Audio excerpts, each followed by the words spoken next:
Bohls is on vacation, but that doesn't stop him from working. He is a sports columnist for the Austin American-Statesman, co-host of On Second Thought, his podcast. He tweeted out the following today.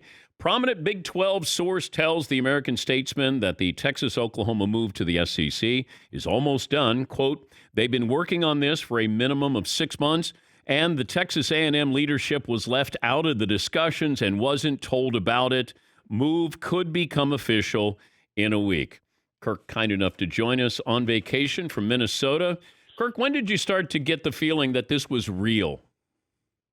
Well, actually, Dan, I go back to a week ago. Last Friday, I had a tip from an SEC source that this was maybe in the works, and I was trying to nail it down before vacation. I wasn't able to do that, in part, Dan, because when I talked to the Oklahoma AD, Joe Castiglione, he kind of poo-pooed the whole thing to me. He said, well, there's so many rumors out in the summer.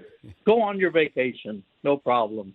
And the Texas president, I talked to him, too, on last Friday, and he kind of said, there's so many rumors out there. I can't talk about all of them. So kind of went on the back burner, but it sure heated up, that's for sure. Where are we today? Where are we today? We are on a runaway train, Dan. Sarkisian's motto is all gas, no brakes, and I'm not sure there are any brakes on this story either. And it's just kind of riding an angry rhinoceros or something. A lot of pissed off people. I'll say that, Dan. Well, you do mention in the tweet that Texas A&M wasn't even consulted on this. How is that possible? That well, okay, did they have to consult A&M on Texas and Oklahoma leaving? Well, I put it this way, every league says, 14 team members in the SEC, and they're all equal partners. The problem with that is some are more equal than others, as you know, Dan. and I don't think A&M's equalness kind of equates to some of the other ones. And quite frankly, A&M has been very out front. They want to kill this whole thing. They want to quash it. They're in the SEC for a reason. They wanted to get out from under Texas shadow. So, this is their worst nightmare right now, I think. And so I think they're moving heaven and earth to try to stop this at the last minute, but I just don't like their chances. Okay, explain the game plan. I had mentioned if I'm Oklahoma, I could stay Oklahoma in the Big 12, and I'm guaranteed a playoff spot every single year. Yes. Texas, you're being dominated in the Big 12. How do you like your chances in the SEC? So that's from, a million miles away, applying logic to this. Take that apart. Why is Oklahoma joining the SEC? Hey, don't let logic get in the way of money, okay? Okay. We know what the driving force behind college athletics is, and all you got to do is look at the last, few changes with the transfer portal and name, image, and likeness, and immediate eligibility, and so I'm not going to say this is an out-and-out money grab, but they would get so much more money. They would get so much more prestige. It is the premier conference. We all know that.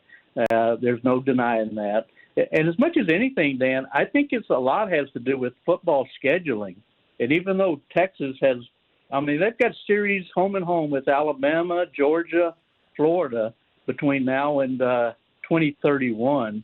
But the problem is the Big 12, you don't have the TV draw or the ticket draw that you do in the SEC. They can look at A&M, and A&M every other year has Alabama, LSU coming in, Auburn, and here comes a Florida and Georgia. Texas is trying to sell tickets to, no disrespect, Kansas State, Iowa State, and those teams just don't move the needle like SEC teams. So I think that's as big a function of this. And, they're remodeling the south end zone at Royal Memorial Stadium, and that'll be ready for the Louisiana game on September 4th, and they're building a brand new basketball center, Moody Center, that will be ready in like a year and a half. What happens to the Big 12? Bye-bye. I don't see how they compete. They made $34.5 million in a COVID year. That was their share of TV revenue.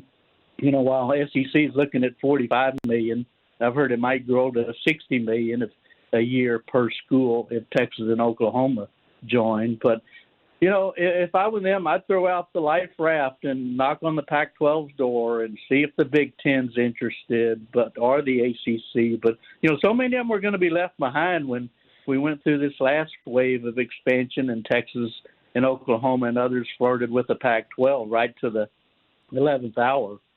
So, but I think they're looking for any life raft in the ocean they can find, and I would be putting out feeders to Houston and SMU, Cincinnati, UCF, maybe BYU and Boise State even. So it kind of becomes every man for himself when you get down to it. I just wonder if we're headed towards maybe 4 divisions, 10 teams, 12 teams, and you just make it like the NFL model. And you're going to have great matchups every week in and week out. You can have 12, 14, 16 playoff teams like the NFL does. Do you think we're headed in that direction at some point, Kirk?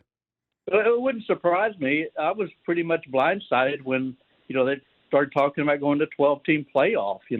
We've all been crying to go to 6 and at least 8, and then all of a sudden, boom, let's go to 12, and then when does 12 become 24? So, it's kind of the professionalization of college athletics, if you will. When you see a Bryce Young maybe making $1 million off NIL endorsements, I mean, this is not your granddad's, college football game anymore, and it just gets more and more big time, and the dollars just get bigger and bigger, and everybody wants their share.